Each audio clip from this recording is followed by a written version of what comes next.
I call the Honourable Ruth Dyson. Thank you, Mr Speaker. It's very disappointing to hear the contribution from the member who's just resumed his seat, because he is the Member of Parliament representing Rotorua, which is an area surrounded by forests and forestry jobs. And this bill, above all others, will have a significant impact on jobs in that member's electorate.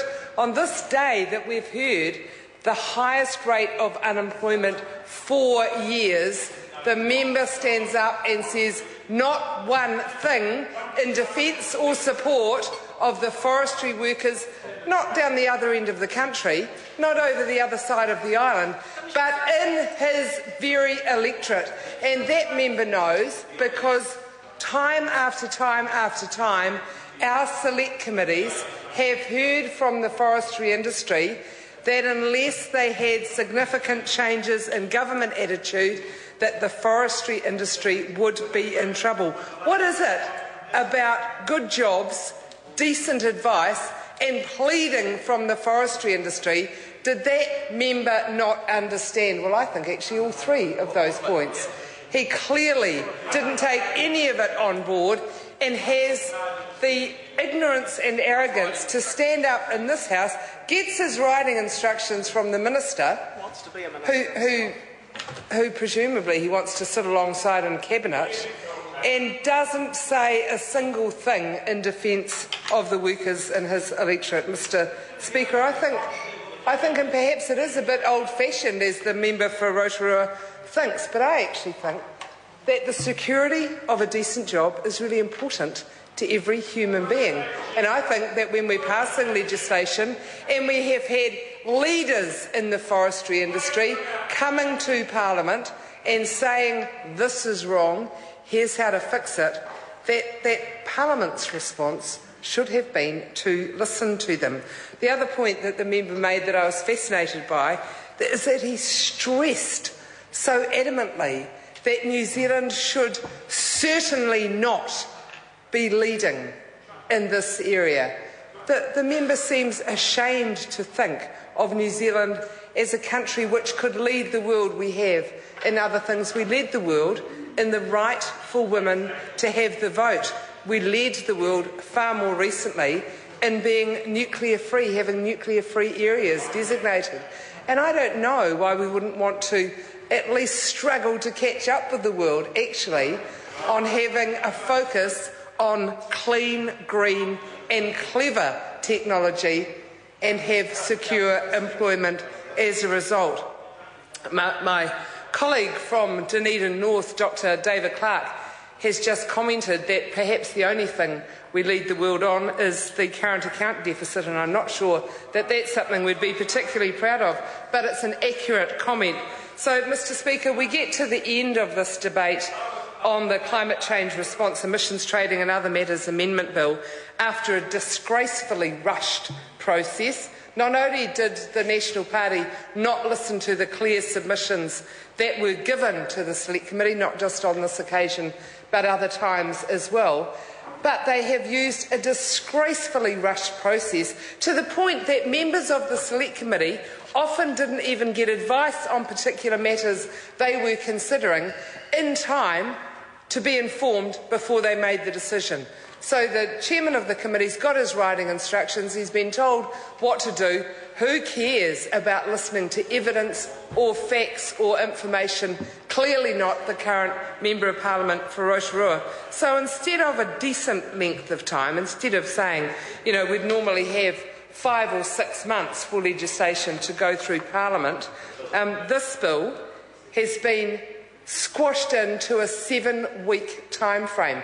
This is not a minor matter. This is a significant, important and complex matter, and one which is now directly threatening jobs, employment in our country, in the members' electorate of Rotorua, and another member of the committee, actually, John Hayes, who I'm sure will be taking a call, and I hope speaks in defence of the forestry workers in his electorate, because their submissions, their pleading, their understanding of the impact of this bill was significant. So John Hayes and Todd McClay, amongst the other members of the National Party, whose electorates will be directly and negatively impacted by this legislation, should stand up and speak in defence of their workers who are now at risk of losing their jobs. Mr. Speaker, the introduction to this bill was really an example of amazing spin from the government's behalf. They should come clean in this third reading stage and say what it does is just significantly weaken the emission trading scheme. I don't know when the Honourable Dr Nick Smith might be getting back into Cabinet, but I certainly hope it's soon. Even though Dr Smith wouldn't see me as a strong supporter of his, I'm desperate for somebody in the National Party Cabinet who knows something about these issues, who actually cares about the environment and conservation, and can charge through that bulldozer machine of Jerry Brownlee and Stephen Joyce, who are clearly running the whole show at the moment, while the rest of the Cabinet just sit around and agree. I know that it may not have made Dr Smith popular amongst some of his colleagues in the past, but at least he had a clear conscience on issues of principle in conservation and the environment, and at least he understood the emission trading scheme. So, Mr Speaker, what we have now is a total lack of any understanding of the scheme, complete ignorance, bulldozer approach, and what we're ending up with is basically, as my colleague Charles Chauvel so clearly spelled out in his excellent contribution to this debate, we're basically ending up with corporate welfare, something which I thought the National Party would be pretty embarrassed about. This bill is fundamentally flawed. Not only does it not do anything to progress New Zealand's position in terms of gross greenhouse gas emissions, it actually moves us backwards in that regard, and that's something that should be of dismay to this Parliament rather than something that the National Party is going to push through with a very slim majority. One of the votes that they'll be relying on is another member of this House who will have forestry workers in his electorate and who, frankly, has had the experience through his time in Parliament to understand this legislation and therefore, in my view, should not be casting his vote in support of it, and that's the Honourable Peter Dunn. He knows that his legacy by putting his vote against the Ayes lobby on this bill will be job losses which no member of Parliament should want to stand up for, and a massive carbon deficit for future generations. Mr Speaker, I don't understand how somebody like Peter Dunn, the Honourable Peter Dunn, who has had experience in this area, I don't understand how he could put his name alongside this bill, and I certainly hope that before the end of this debate he comes to his senses and votes against it. Labor sought to amend a bad bill to make it better. We had 4 supplementary order papers. One was to restrict the international units. One was to follow the recommendations of the review panel in regard to the transition period. One was to give consumers the ability to know when they're being overcharged for carbon. And the final one was to ensure that agriculture had a fixed date to enter the scheme. That certainty is actually more important to the industry than the National Party gives them credit for. All of those SOPs would have made a bad bill better.